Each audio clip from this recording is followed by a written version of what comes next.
The autonomous learner begins with his feet shoulder-width apart and his dominant foot lined up with a nail at the center of the free throw line, slightly ahead of his opposite foot.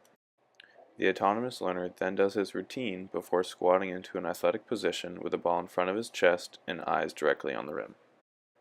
He places the index finger of his dominant hand in the middle of the ball, while the guide hand is on the side, holding it in place.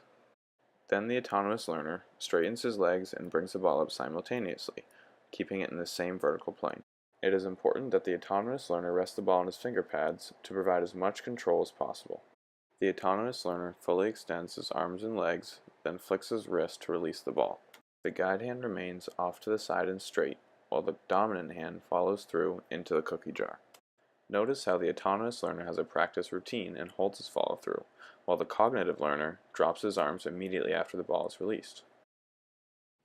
The cognitive learner starts with his feet shoulder width apart, but does not line his foot up with the center of the free throw line. He is looking at the rim with his weight on his heels, but his arms are bent beyond 90 degrees. He stands with very little bend in his knees, so he will lack power coming from his knees, ankles, and hips. He brings the ball directly in front of his face, which blocks his view of the rim. He then bends the knees for the power he will need for the shot. When he holds the ball, his dominant hand is off to the side, while his guide hand is actually more centered, which will push the ball off to one side when he shoots. When he raises his arms to shoot, he pushes his arms out off to the side when they should remain parallel to his body, and his forearm should be completely vertical. The ball is resting on his palm when it should be sitting on the pads of his fingertips. Notice how the guide hand is falling through, while his shooting hand is pointing straight up. He releases the ball with both hands when it should only be the shooting hand releasing the ball. He does a good job of keeping his eyes focused on the rim, but he does not hold his follow through.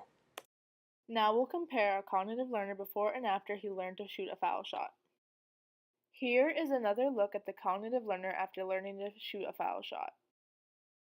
The cognitive learner now has a basic set routine with his dominant foot lined up at the midline, with his other foot slightly behind it. Now, as he sets into his shot, his eyes are on the rim, his weight is in his heels, and his knees are bent in a more ready position. His guide hand is now also in place with his dominant hand more centralized, creating that T formation shown in black between his thumbs. As the cognitive learner leads into his shot, the ball straight up, with his arms at 90 degrees, continuing to keep his eyes on the rim and having his fingertips guide the ball instead of his whole hand. As the cognitive learner finishes his shot, his legs straighten up with the perfect follow through, holds his release until he hopefully watches the ball go into the net. The cognitive learner now has a better sense of how to shoot a free throw.